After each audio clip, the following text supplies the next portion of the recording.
Ramen খাওয়া শেষ, এখন আমরা কফি খেতে যাচ্ছি। কি খেতে যাচ্ছেন? Coffee coffee.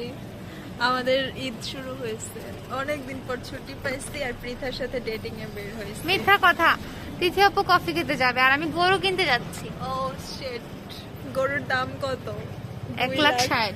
ও, আমি তো ভাবছিলাম 2,10,000। 2 লাখ। আমি তো 2 এর নিচে ভাবতে পারি না।